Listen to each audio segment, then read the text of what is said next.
Hi guys, I get back to you a few months later regarding the FJR 1300. So a few months later with a little more experience with the bike, and to be honest, we've also more experience with YouTube, so I can probably better explain what I want to explain about it. So still love it. I've seen a few things I would do better on a bike, and a few things were amazing on a bike, and that's what I want to talk about. So, if you remember what I've done in the term of service, I've done normal service on my bike. Oil filter, engine oil, air filter, and such and such. Sparks plugs as well, which is not such a big deal. You have to unscrew the screw here to tilt the tank. But if you do it the right way, you don't have to disconnect the tank or anything like that. What I did, I hook the tank up straight into the ceiling of my carport, and it was enough clearance to access the spark plug, so no big deal. What else? So the main issue I had with this bike was regarding the brakes, because I beat nothing wrong about it, but I beat the previous owner didn't ride the bike very often the last few months probably, or few years. And what happened, the liquid started to deteriorate in the brake system for the front. As you remember, this is not an ABS model. When they've got this blue mark on the caliper, it means that they are non-ABS. So what happened, this liquid you start to have a spongy brake feeling, not really good, and eventually leaking. So what happened to me was that I replaced the brake pads, replaced the brake line with so originally they are not a great system. It's a Y system from the Yamaha, so you have two connection from one caliper to another, to the other one. We're going to one connection to the tank here. So when you try to replace your brake line, you have to consider this. It would be two different line. It would not be like the original Yamaha system. So that's what I did, and I completely removed here the fitting of the Y system of the Yamaha, because it's not wasn't necessary anymore for my case. Yeah. So, and the other issue is in the brake caliper, the rubber were deteriorated, sorry, and the caliper himself started to leak. So I was a bit uncomfortable to do it this myself, wasn't sure to do it properly. So I removed the caliper and brought them to a mechanic. A great place if you live in Victoria, and well, I would say in the area of Geelong in Victoria. It's the mechanic's called David Jackson.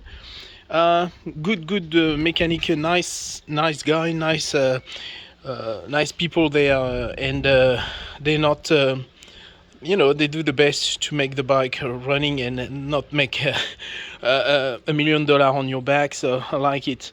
So they helped me replace the rubber in the caliper, and I fit them back and replace my line, put the fluid, install everything, purge. Everything was all right, and since worked very well, so I love it. So a few other things that I didn't mention when I did the previous video. First, the previous owner puts this sort of protective film on the lights. I really do recommend that, because an optic like that on a bike costs a bloody fortune, so it's probably better to anticipate any trouble and having this protected as the best you can. Obviously it would break if a big rock coming on that. But if it's a small things, I presume it would handle it, because it's made for that. It's a specific film made for that purpose. So that's a good thing to have. So since the previous video, I also had to replace the screws who fit the windshield, because the original one are made of I think it's nylon or plastic or something like that, and they break they cooked with the sun and the break. So I replaced them with some stainless steel one. I bought this on eBay. They are not specifically made for the FJR, so it's something to consider. Maybe you should get the one for the FJR, but this kit was around $10. They work perfectly well on my bike, so I'm pretty pleased with that. What else? So yes, about the connection for the battery. If you remember, I fitted a just as a reminder, on that bike, the battery is just on the behind this part of the fairing on the top right side of the bike, which is a pain in the ass to access, because you have to remove all these screws everywhere.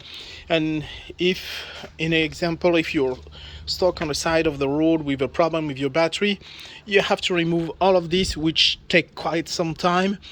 And before accessing the battery, it's no good for me. I wanted something easier, more accessible.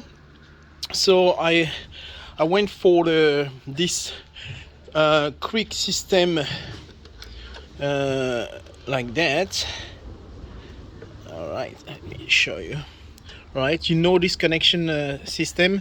Don't remember the name, but that's the kind of things you find for cars. Most of the time, cars, old cars, people fit something like that on them to avoid the trouble. So that's something to do.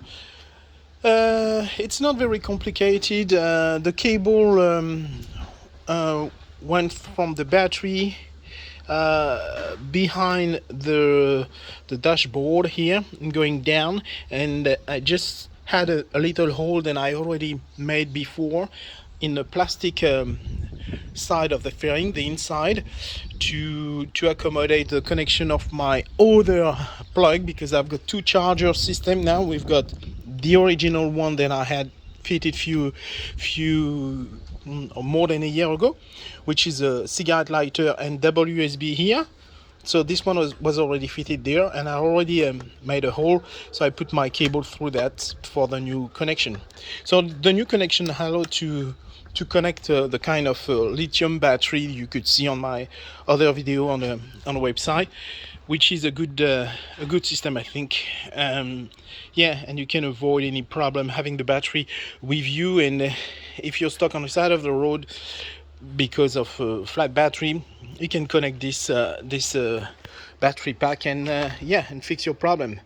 So for now, this is it. If you have any question about it, yes, there is something I plan to do. I've got the top case we're going also on the top here. You probably have seen on some other video, the same brand top case from Yamaha.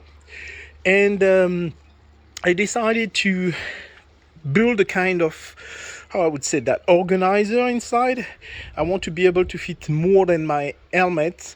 And the way it is, and it's the case of most of the top case, inside it's a big empty box. You put your helmet, but if you put anything around, things, I don't know, things could be crashed by the helmet and such and such. So I plan to do something about it. Maybe in plastic. I try to find the good material for that. Maybe with a net, I don't know. I want to do a sort of separation inside to be able to fit more stuff and not scratch the stuff, and and having access to everything very quickly. So that's something. If you already did this on your bike or plan to do that, let me know in the comment below, because it's something I would like to do.